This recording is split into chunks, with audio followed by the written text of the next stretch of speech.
क्या कर रहे हैं, इसकी परिधि नापना है। नाप लिया आपने? हाँ, अब उसको स्केल से नापिए। स्केल से नापो। हाँ, 0 से रखो। परिधि नापना है चूड़ी की, नापो। 0 से कितना आ रहा है देख के बताओ, कितना आ रहा है एग्जैक्ट बताओ मुझे, कितना आ रहा है बेटा?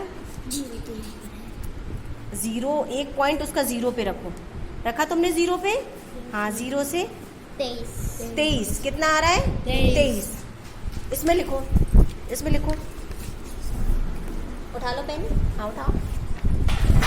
चलिए यहाँ पे लिखो चूड़ी, लिखो। ऊपर का बाद में कर लेना, लिखो चूड़ी।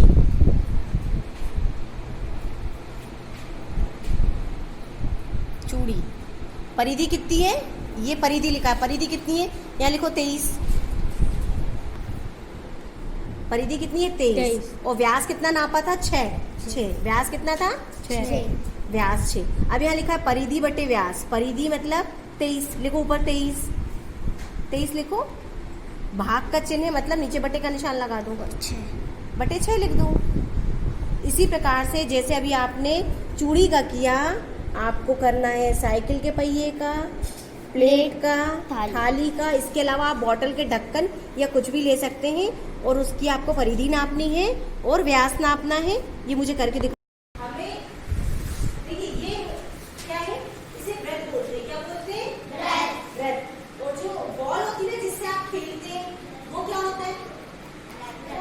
वो गोला होता है। क्या होता है वो? गोला। क्यों गोला होता है? क्योंकि वो ठोस आकृति होती है। जो भी त्रिविमीय ठोस आकृति होती है उसे गोला बोलते हैं। और ये जो है इसे बोलेंगे वृत्त। क्या बोलेंगे? वृत्त। इसके अंदर कुछ भी नहीं है। तो इस तरह की जो आकृति होती है, जैसे कि बिंदी हो गई, जैसे कि रोटी हो गई, इसे हम बोलेंगे वृत्त। क्या बोलेंगे? वृत्त। लेकिन गोला हो गया, बॉल हो गई और ऐसी राउंड वाली जो शेप में जो भी चीजें होगी, कंचे होगा, छोटे छोटे कंचे खेलते हैं आप, उसे बोलेंगे गोला। क्या बोलेंगे? गोला। क्योंकि वो त्रिविमीय आकृति होती है। ठीक है, वो ये त्रिविमीय आकृति है, इसे बोलेंगे वृत्त। क्या बोलेंगे? वृत्त। तो आज जो प्रोजेक्ट कार्य करने जा रहे हैं उसमें हमें वृत्त का सबसे पहले मालूम होना चाहिए पूरा वृत्त क्या है। पूरा वृत्त। और वृत्त की ये वाली जो लाइन होती है, ये पूरी लाइन मान लो हमें सेलो टेप चिपकाना है तो हमें बाहर बाहर चिपकाना है, तो इस पूरी लाइन को बोलते हैं परिधि। क्या बोलते हैं? परिधि। और किसी भी वृत्त के एक छोर से दूसरे छोर को केंद्र से जो पूरी रेखा मिलाई जाती है, इस पूरे को बोलेंगे व्यास। क्या बोलेंगे? व्यास। और वृत्त के बीच में एक बिंदु होता है उसे बोलते हैं केंद्र। क्या बोलेंगे? केंद्र। केंद्र से वृत्त के किसी भी बिंदु को मिलाने वाली जो रेखा होती है, ये जो व्यास है इसका आधा, इस केंद्र से वृत्त के किसी भी बिंदु को मिलाने वाली जो रेखा होती है उसे बोलते हैं त्रिज्या। क्या बोलते हैं? त्रिज्या।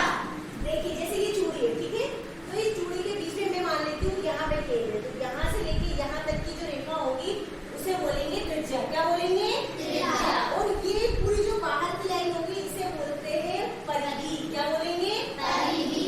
और पूरी एक लाइन यहाँ से यहाँ तक या ऐसे खड़ी या ऐसे आड़ी जो पूरी लाइन होगी उसे बोलते हैं व्यास। क्या बोलेंगे? व्यास। आज जो हमारा प्रोजेक्ट कार्य है, खाली उठा के लाओ, लेकर आओ। तो हम इसमें क्या करेंगे, किसी भी वृत्त का व्यास और त्रिज्या नापेंगे। तो ये हमारा क्या है? वृत्त। क्या है? वृत्त। और मैंने ये स्केल रखा है 0 पॉइंट ऊपर रखा है और नीचे आ रहा है 6। तो ये जो मेरी चूड़ी है इसका व्यास है 6। क्या है? 6 मतलब ये पूरा। और अगर मुझे सिर्फ आधा बताना है तो कितना होगा? 3। तो इसकी त्रिज्या कितनी होगी? 3। Very good. ये दिखाओ, देखो ये हमारी थाली है, ठीक है। इस थाली में हमें यहाँ से यहाँ तक की जो लाइन होगी, यहाँ से यहाँ की जो लंबाई होगी उसे बोलेंगे व्यास। क्या बोलेंगे? व्यास। अब हम इसे नापते हैं। इधर आओ राज, इसे नापो बहुत थाली। इसे हम 0 को यहाँ ऊपर रखेंगे और यहाँ नीचे देखेंगे कितना आ रहा है। ये आ रहा है 26। कितना आ रहा है? 26। तो ये 26 हो गई इसका व्यास। क्या हो गया? व्यास कितना हो गया? 26। तो अगर व्यास 26 हो गया तो त्रिज्या कितनी होगी? 13। कितनी होगी? 13।